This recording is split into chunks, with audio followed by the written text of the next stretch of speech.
ଆପଣମାନଙ୍କୁ Das Odia research YouTube ଚ୍ୟାନେଲକୁ ସ୍ୱାଗତ। ଆଜିର ଭିଡ଼ିଓରେ ଆମେ ଆଲୋଚନା କରିବା ଗୋପବନ୍ଧୁ ଦାସଙ୍କ ରଚିତ ଧର୍ମପଦ ସମ୍ପର୍କରେ। ତ ଗୋପବନ୍ଧୁ ଦାସଙ୍କ ସମ୍ପର୍କରେ ପ୍ରଥମେ ଜାଣି ରଖିବା କିଛି ତଥ୍ୟ। 1877 ମସିହା ଅକ୍ଟୋବର 9 ତାରିଖରେ ସେ ପୁରୀ ଜିଲ୍ଲାର ସୁଆଣ୍ଡ ଗ୍ରାମରେ ଜନ୍ମଗ୍ରହଣ କରିଥିଲେ। ତାଙ୍କ ପିତା ହେଉଛନ୍ତି ଦୈତାରୀ ଦାସ ଆଉ ମାତା ହେଉଛନ୍ତି ସ୍ୱର୍ଣ୍ଣମୟୀ ଦେବୀ। ତାଙ୍କର କେତେକ ପ୍ରମୁଖ ରଚନା ହେଉଛି ଧର୍ମପଦ, କାରା କବିତା, ଗୋ ମାହାତ୍ମ୍ୟ, ବନ୍ଦୀର ଆତ୍ମକଥା, ନଚିକେତା ଉପଖ୍ୟାନ ଇତ୍ୟାଦି। ଉତ୍କଳ ପ୍ରାଦେଶିକ ସମ୍ମିଳନୀର ସଭାପତି ପ୍ରଫୁଲ୍ଲ ଚନ୍ଦ୍ର ରାୟ ତାଙ୍କୁ ଉତ୍କଳମଣି ଉପାଧି ଦେଇଥିଲେ। ତାଙ୍କର ରଚିତ ଧର୍ମପଦ ସେ ରଚନା କରିଥିଲେ 1925 ମସିହାରେ। ତାଙ୍କର ଲେଖା ଗୁଡ଼ିକରେ ପ୍ରାୟତଃ ସ୍ୱଦେଶ ପ୍ରୀତି, ପ୍ରକୃତି ପ୍ରୀତି ଆମେ ଦେଖିବା ପାଇଁ ପାଇବା। ତ ତାଙ୍କର ଧର୍ମପଦକୁ ଆମେ ଯିବା। ଶିଶୁଗଣ ମେଳେ ଦାଣ୍ଡ ଧୂଳି ଖେଳେ, କରେ କେତେ ନବ ସୃଷ୍ଟି, ତୋଳଇ ଦେଉଳ ଗଢ଼ଇ ଅଟାଳି, ଧନ୍ୟ ବିଚକ୍ଷଣ ଦୃଷ୍ଟି। ଏହା ଧର୍ମା ସମ୍ପର୍କରେ କୁହାଯାଇଛି, ଯେ କି ଶିଶୁମାନଙ୍କ ସହିତ ମିଶିକି ତା ବାଳୁତ ଅବସ୍ଥାରେ ଶିଶୁମାନଙ୍କ ସହିତ ମିଶିକି ଦାଣ୍ଡ ଧୂଳିରେ କେତେ ଦେଉଳ କରେ, କେତେ ନୂଆ ନୂଆ ସୃଷ୍ଟି କରେ, ଅଟ୍ଟାଳିକା ଇତ୍ୟାଦି ସବୁ ଦାଣ୍ଡ ଧୂଳିରେ ତା ସାଙ୍ଗମାନଙ୍କ ସହିତ ମିଶିକି କରେ। ତାର ବିଚକ୍ଷଣ ଦୃଷ୍ଟି ଦେଖିକି ସମସ୍ତେ ଆଶ୍ଚର୍ଯ୍ୟଚକିତ ହୋଇଯାଆନ୍ତି। ଦେଖି କାରିଗରୀ ତା କଳା ଚାତୁରୀ ଆଶ୍ଚର୍ଯ୍ୟ ମଣନ୍ତି ଜନେ। ଲୋକମାନେ ତାର ଯୋଉ କଳା ଚାତୁରତା ଦେଖିକି ସବୁ ଆଶ୍ଚର୍ଯ୍ୟଚକିତ ହେଇଯାଆନ୍ତି। ଏତେ ଛୋଟ ପିଲାଟିଏ ସେ କେମିତି ଏତେ କଳା ଚାତୁରୀରେ ନିପୁଣତା ଦେଖାଇ ପାରୁଛି। କହନ୍ତି ଆୟୁଷ ଥିଲେ ପିଲାଟି ହେବ କେତେ ଲୋକେ ଜାଣେ। କୁହନ୍ତି ଏ ପିଲାର ଯଦି ଆୟୁଷ ଅଧିକ ଥିବ ଏ ପିଲା ଦିନେ ଲୋକ ଲୋଚନକୁ ଆସିପାରିବ, ସମସ୍ତେ ତାକୁ ଜାଣିପାରିବେ ତା କଳା ଚାତୁରୀ ମାଧ୍ୟମରେ। ପଚାରେ ପୁଅ ଯେବେ ଶିଳ୍ପ ତତ୍ତ୍ୱ କହନ୍ତି ମାତା ଉତ୍ତରେ। ତା ମାତାକୁ ଯେବେ ଶିଳ୍ପ ତତ୍ତ୍ୱ ବିଷୟରେ କୁହେ ତା ମା ଉତ୍ତର ଦିଅନ୍ତି, ପଢିଲେ ଜାଣିବୁ ସବୁ ଆରେ ଧନ, ପୋଥି ଅଛି ଆମ ଘରେ। ଆମ ଘରେ ପୋଥି ଅଛି, ତୁ ପଢିଲେ ସବୁ କିଛି ଜାଣିବୁ। ସେ ଯେହେତୁ ଜଣେ କାରିଗରୀ ପରିବାରରୁ ଜନ୍ମଗ୍ରହଣ କରିଥିଲେ, ତେଣୁ ତାଙ୍କ ଘରେ ପୋଥି ରହୁଥିଲା। ତ ତା ମା ତାକୁ କହିଲେ କି ଆମ ଘରେ ପୋଥି ଅଛି, ତୁ ପୋଥି ପଢିଲେ ପୁଅ ଜାଣିବୁ ସବୁ କିଛି। 5 ବର୍ଷ ବେଳେ ଗ୍ରାମ ଚାଟଶାଳେ ଓଝା ଛୁଆଇଲେ ଖଡ଼ି। ସେ ଯେବେ 5 ବର୍ଷ ରହିଥିଲା ତାଙ୍କ ଗାଁ ଚାଟଶାଳୀରେ ତାଙ୍କ ଓଝା ଖଡ଼ି ଛୁଆଇଥିଲେ। ଚାହୁଁ ଚାହୁଁ ପୁଅ ଅଳପ ଦିନରେ ଗଲା ସବୁ ପାଠ ପଢି। ସେ ଚାହୁଁ ଚାହୁଁ 5 ବର୍ଷ ଭିତରେ ସେ ସବୁ ପାଠ ପଢିଗଲା। ଅର୍ଥାତ୍ ସେ ଜଣେ ବିଚକ୍ଷଣ ଛାତ୍ର ଥିଲା। ସେ ସବୁ କିଛି ମାନେ ଜଲ୍ଦି ପଢି ପାରୁଥିଲା, ସବୁ କିଛି ଜଲ୍ଦି ମନେ ରଖି ପାରୁଥିଲା। ଗୀତା ଭାଗବତ ପୁରାଣ ଚରିତ ହୋଇଲା ଅଭ୍ୟାସ ତାର। ଗୀତା ଭାଗବତ ପଢିଲା, ପୁରାଣ ଚରିତ ପଢିଲା, ସବୁ କିଛିରେ ତାର ଅଭ୍ୟାସ ହୋଇଗଲା। ଦେବାଳୟ ତୋଳା ପୁଷ୍କରଣୀ ଖୋଳା, ହିସାବ ଯେତେ ପ୍ରକାର। ଦେବାଳୟ ତୋଳା, ମନ୍ଦିର ତୋଳା, ପୁଷ୍କରଣୀ ପୋଖରୀ ଖୋଳା, ସବୁ କିଛି ସେ ଜାଣିଗଲା ବହୁତ କମ ବୟସରେ ତାର ହିସାବ। ସାଙ୍ଗ ଚାଟ କେତେ ସହି ନ ପାରନ୍ତି ଆନେ କରନ୍ତି ଆଦର। ତା ସାଙ୍ଗସାଥି ମାନେ ତାକୁ ସହି ପାରନ୍ତିନି, ଯେହେତୁ ସେ ଗୋଟେ ଭଲ ଛାତ୍ର ଥିଲା। ତା ସାଙ୍ଗସାଥି ମାନେ ତାହା ସହି ପାରନ୍ତିନି, କିନ୍ତୁ ଅନ୍ୟମାନେ ସମସ୍ତେ ତାକୁ ଆଦର କରୁଥିଲେ। ସମସ୍ତଙ୍କ ଠାରେ ସମ ସ୍ନେହ ତାର, ନାହିଁ କେହି ପରାପର। ସେ ସମସ୍ତଙ୍କୁ ସମାନ ଭାବରେ ଦେଖୁଥିଲା। ଚାହାଳିରୁ ଆସି ଘରେ ଶିଳ୍ପଶାସ୍ତ୍ର ପଢେ କରି ଏକଲୟ। ସେ ଯେତେବେଳେ ପାଠ ପଢିକି ଆସୁଥିଲା ସେ ଘରେ ଆସିକି ଶିଳ୍ପଶାସ୍ତ୍ରରେ ଏକଲୟ କରିଥିଲା, ମାନେ ଶିଳ୍ପଶାସ୍ତ୍ର ସେ ଭଲ ଭାବରେ ପଢିକି ସବୁ କିଛି ମନେ ରଖୁଥିଲା। କାଠ ପାଷାଣରେ ଗଢଇ ମୂରତି କେତେ ରଥ ଦେବାଳୟ। ରଥ ଦେବାଳୟ ସେ କାଠରେ ତିଆରି କରେ। ସେ ସବୁ କିଛି ଯେହେତୁ କାରିଗରୀ ପରିବାରରୁ ଜନ୍ମଗ୍ରହଣ କରିଥିଲା, ସେ ସବୁ କିଛି ରେ ତାର ପାରଙ୍ଗମତା ଦେଖାଇଥିଲା। ଦିନେ ଚାହାଳିରୁ ଫେରିଆସି ପୁଅ ଉଭା ହେଲା ମାତା ପାଶେ। ଦିନେ ସେ ପାଠ ପଢି ସାରି ଫେରି ଆସିକି ମା ପାଖରେ ଆସିକି ଠିଆ ହେଲା। ଆଖି ଥନ ଥନ ବଦନ ମଳିନ, ତୁଣ୍ଡରେ କଥା ନ ଆସେ। ତା ଆଖି ପୁରା ଲୁହରେ ଛଲଛଲ ଥିଲା। ସେ ମାଙ୍କ ପାଖରେ ଦୁଃଖରେ ଠିଆ ହେଇ କହିଲା, କିଛି ବି କହିପାରିଲା ନାହିଁ ମାଙ୍କ ପାଖରେ ଠିଆ ହୋଇ। ପୁଅକୁ ଅନାଇ ମାତା ଅତି ଛନେ, ପଚାରନ୍ତି ବେଗେ ଦୁଃଖେ। ପୁଅକୁ ଅନାଇ ତା ମା ତାକୁ ପଚାରନ୍ତି, କିପାଇରେ ଧନ ବିରସତ ମନ, ହସ ନାହିଁ କିମ୍ବା ମୁଖେ। କଣ ପାଇଁ ପୁଅ ମନ ଦୁଃଖ କରିକି ଠିଆ ହେଇଛୁ, ତୋ ମୁହଁରେ କାହିଁ ହସ ଦେଖାଯାଉନି। ଚାହାଳିରୁ ଫେରି ଆନ ଦିନ କହୁ, ହରସରେ କେତେ କଥା। ଅନ୍ୟ ଦିନ ମାନଙ୍କରେ ତୁ ଯେବେ ପାଠ ପଢି ସାରି ଚାହାଳିରୁ ଆସୁ ତୁ ବହୁତ କଥା କହୁ, ଆଜି କଣ ପାଇଁ ଏମିତି ଚୁପ୍ ହେଇକି ଅଛୁ। ତା ମା ତାକୁ ପ୍ରଶ୍ନ କରିଛନ୍ତି। ଆଜି ତ ଏ ରୀତି ଦେଖି ମୋର ଭୀତି, ଲାଗଇ ପରାଣେ ବ୍ୟଥା। ଆଜି ତ ଏ ଅବସ୍ଥା ଦେଖିକି ମୋ ପ୍ରାଣ ବହୁତ ବ୍ୟଥିତ ହଉଛି, ମୁଁ ଦୁଃଖରେ ଭାଙ୍ଗି ପଡୁଛି। କଣ ହେଇଛି ପୁଅ? ତା ମା ତାକୁ ପ୍ରଶ୍ନ ପଚାରିଛନ୍ତି। ଦେଇଛନ୍ତି ଦଣ୍ଡ ଅବଧାନେ ଅବା, ଗାଳି ଦେଲେ ଆନ ଚାଟେ। ତତେ ତମ ଅବଦାନ ମାନେ ଶିକ୍ଷକ ସେତେବେଳେ ଅବଦାନ କୁହାଯାଉଥିଲା, ତତେ ଗାଳି ଦେଇଛନ୍ତି କିମ୍ବା ମାଡ ମାରିଛନ୍ତି କି ଏସବୁ ପଚାରିଛନ୍ତି ତାଙ୍କ ମା। ହିନିମାନ କରି କିଏ କି କହିଲା କିମ୍ବା ଦାଣ୍ଡେ ବାଟ ଘାଟେ, ତତେ ଦାଣ୍ଡ ବାଟ ଘାଟରେ କିଏ କଣ କହିଛି କି ହିନିମାନ କରି? ତା ମା ତାକୁ ପଚାରୁଛନ୍ତି। ଧର୍ମା ଯେହେତୁ ମନ ଦୁଃଖରେ ଘରକୁ ଆସିଛି, ତା ଆଖି ଛଳ ଛଳ ହୋଇଯାଉଛି। ଫେଡ଼ି କହ ବାବୁ, ଘଟିଛି ଯା ସବୁ, ତୁଟୁ ମୋ ମନୁ ସନ୍ଦେହ। ତା ମା ପଚାରୁଛନ୍ତି ମୋ ମନରୁ ସନ୍ଦେହ ଯାଉ, କଣ ହେଇଛି ତୁ ଏହା ମାନେ ମତେ କହ, ନ ଡରିକି ଭଲ ଭାବରେ ମତେ କହ କଣ ହେଇଛି। ମୁଁ ତ ଜାଣେ ତୋର ଗୁଣ ଆଚରଣେ ସମସ୍ତେ କରନ୍ତି ସ୍ନେହ। ମୁଁ ତ ତୋର ଗୁଣ ଆଉ ତୋ ଆଚରଣ ଜାଣିଛି, ଅନ୍ୟମାନେ ବି ଜାଣିଛନ୍ତି, ତତେ ତ ସମସ୍ତେ ସ୍ନେହ ଆଦର କରନ୍ତି। ତୁ ଆଜି କାହିଁ ଦୁଃଖରେ ଠିଆ ହେଇଛୁ? କାନ୍ଦ କାନ୍ଦ ହୋଇ କିମ୍ପାଇରେ ବାଇ କଥା ନ ଆଣୁଛୁ ମୁଖେ। କଣ ପାଇଁ ଏମିତି କାନ୍ଦ କାନ୍ଦ ହୋଇ ଠିଆ ହେଇଛୁ, କିଛି କଥା କହୁନୁ, ଚୁପ୍ ହେଇକି ରହିଛୁ? ନ ଜାଣୁ କି ବାବୁ ତୋ ଏ ଭାବ ଦେଖି ବଜ୍ର ପଡଇ ମୋ ବୁକେ। ତୁ କଣ ଜାଣିନୁ ତୋ ଏ ଦୁଃଖ ଦେଖିକି ମୁଁ ସହି ପାରୁନି, ବଜ୍ର ପଡିଲା ପରିକା ମତେ ମନେ ହଉଛି। ଲକ୍ଷେ ଦେବା ଦେବୀ ପାଦ ସେବି ସେବି ପାଇଛି ରେ ତତେ ଧନ। ଲକ୍ଷେ ଦେବା ଦେବୀଙ୍କ ପାଦ ସେବିକି ପୂଜା କରିକି ମୁଁ ତତେ ପାଇଛି, କିନ୍ତୁ ତୋର ଏ ଅବସ୍ଥା ଦେଖିକି ମୁଁ ସହି ପାରୁନି। ତା ମା ତାଙ୍କ ପୁଅକୁ କହିଛନ୍ତି। କେତେ ମରି ମରି ରକୁଣି ସଙ୍ଖାଳ ତୁ ମୋର ଜୀବ ଜୀବନ। ତୁ ପରା ମୋ ଜୀବ ଜୀବନ, ତୁ କାହିଁ ଏମିତି ମନ ଦୁଃଖରେ ଠିଆ ହେଇଛୁ?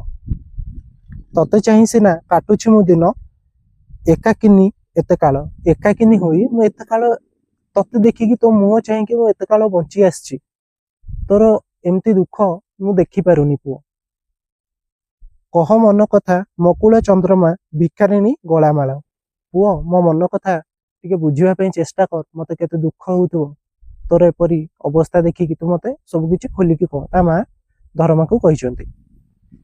ମାତା ଆଶ୍ୱାସନା ପାଇ ପଛେ ପୁଅ ତେଜିଣ ମନୁ ସନ୍ତାପ, କହେ ମା ସତେ କି ଅଛି ଆମ କୂଳ, କହ କିଏ ସେ ମୋ ବାପ। ସେ ତା ମାଙ୍କୁ ପ୍ରଶ୍ନ କରିଛି, ମା ସତରେ କଣ ଆମର କୂଳ ଅଛି, ମାନେ ଆମର ବଂଶର ପରିଚୟ କଣ ସତରେ ଅଛି, ମୋ ବାପା କିଏ ମତେ କହ। ଉତ୍ତର ଜାଣିବା ପାଇଁ ଚାହିଁଛି ଧର୍ମ। କହନ୍ତି ଜନନୀ କେବେ ତ ଏକଥା ପଚାରି ନଥିଲୁ ଥରେ। ତାଙ୍କ ମାତା କୁହନ୍ତି ଏକଥା ଆଜି କାହିଁକି, କେବେ ତ ଏକଥା ତୁ କେବେ ବି ପଚାରିନୁ ମତେ, ବଂଶ ପରିଚୟ କି କୂଳ ବିଷୟରେ କେବେ ବି ମତେ ପଚାରିନୁ, ଆଜି କାହିଁକି ପଚାରୁଛୁ? ତା ମା ତାକୁ ପ୍ରଶ୍ନ କରିଛନ୍ତି। ଚାହାଳିରୁ ଆସି କିମ୍ପା ବାବୁ ଆଜି ପଚାରୁ ଏଡେ କାତରେ। ଆଜି କାହିଁ ଏମିତି ପଚାରୁଛୁ ଚାହାଳିରୁ ଆସି ମନ ଦୁଃଖରେ?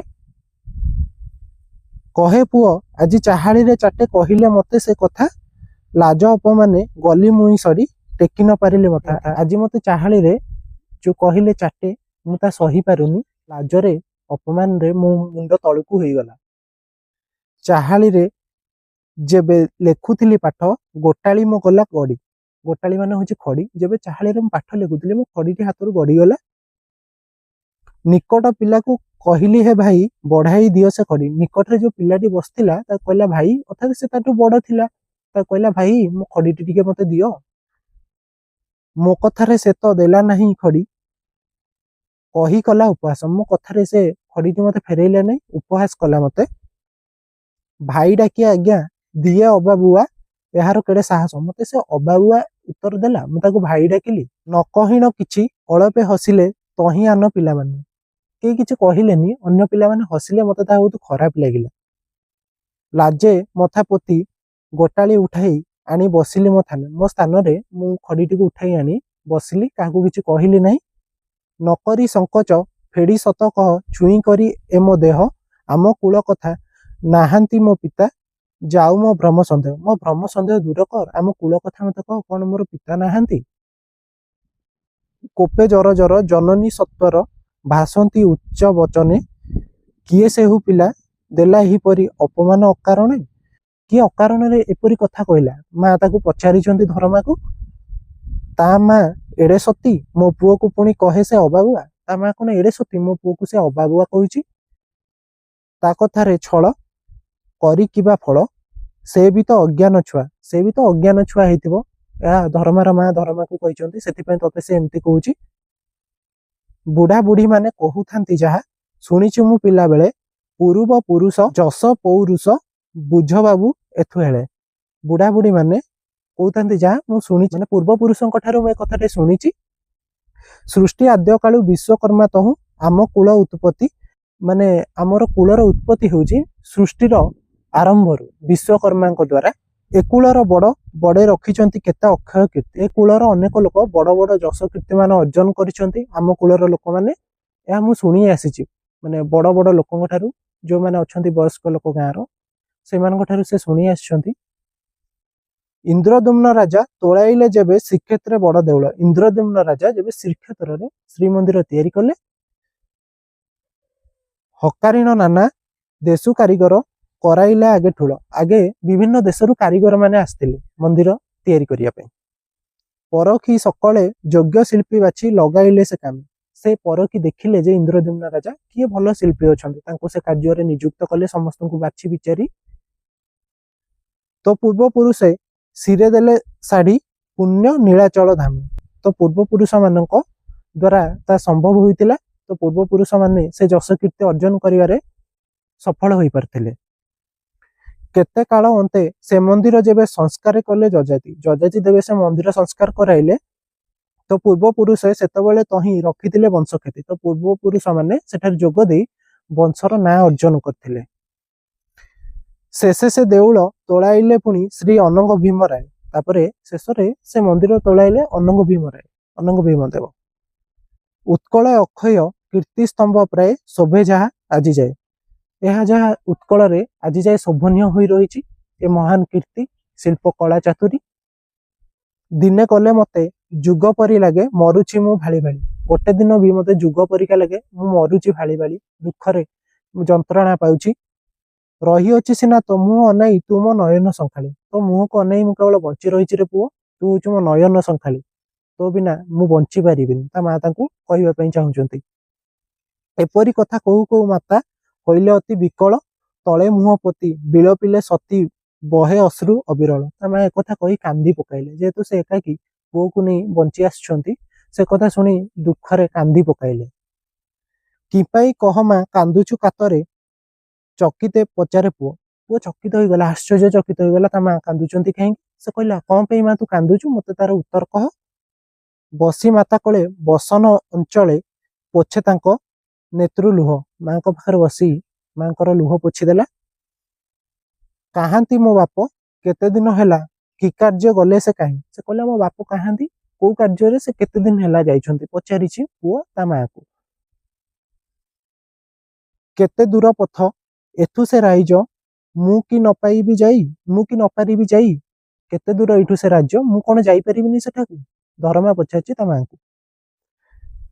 ନ ଆସେ କି ତହୁଁ ବାରତା ଏଠକୁ, ଅଛନ୍ତି ଟିକି ସେ ଭଲେ।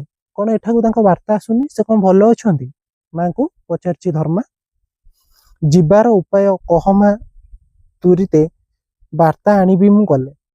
ଯିବାର ଉପାୟ ତୁ ମତେ ମା କହ, ମୁଁ ସେଠାକୁ ଯିବି, ତୋ ପାଇଁ ବାର୍ତ୍ତା ଆଣିବି। ବାପା କିପରି ଅଛନ୍ତି, ଭଲରେ ଅଛନ୍ତି କି ଦୁଃଖରେ ଅଛନ୍ତି, ତାହା ମୁଁ ତୋ ପାଖକୁ ବାର୍ତ୍ତା ଆଣିବି।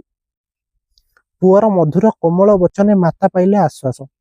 ମାତା ଆଶ୍ୱାସନା ପାଇଲେ ପୁଅର ଯୋଉ ମଧୁର ବଚନ ଶୁଣିକି, ଯେ ବାପାଙ୍କୁ ସେ ଖୋଜିବା ପାଇଁ ଯାଇପାରିବ, ଆଉ ମାଙ୍କୁ ତାଙ୍କର ବାର୍ତ୍ତା ଆଣି ପହଞ୍ଚାଇବ। ଚୁମ୍ବି ପୁତ୍ର ମୁଖ କହନ୍ତି ଆହ୍ଲାଦେ, ପକାଇ ଦୀର୍ଘ ନିଶ୍ୱାସ। ସେ ପୁତ୍ର ମୁଖକୁ ଗେଲରେ ଚୁମ୍ବନ ଦେଲେ ବା ଚୁମା ଦେଲେ, ତାପରେ ସେ ଦୀର୍ଘ ନିଶ୍ୱାସ ପକାଇଲେ। ମରିଯାଏ ମୂଲ କି ବିକଳେ ଲୁହ, ପୋଛି ଦିଅଇ ମୋ ଧନ, ଏଇ ଭରସାରେ 12 ବର୍ଷ ହେଲା ରହିଛି ଧରି ଜୀବନ। ତା ପୁଅକୁ କହିଛନ୍ତି ମରିଯାଏ କିଲୋ ମୋ ଧନ। ଗାଁରେ ମା ଭଉଣୀ ମାନେ ଯେମିତି ସମ୍ବୋଧନ କରନ୍ତି ପୁଅ ମାନଙ୍କୁ, ତ ସେମିତି ତା ମା ତାକୁ କହିଛନ୍ତି।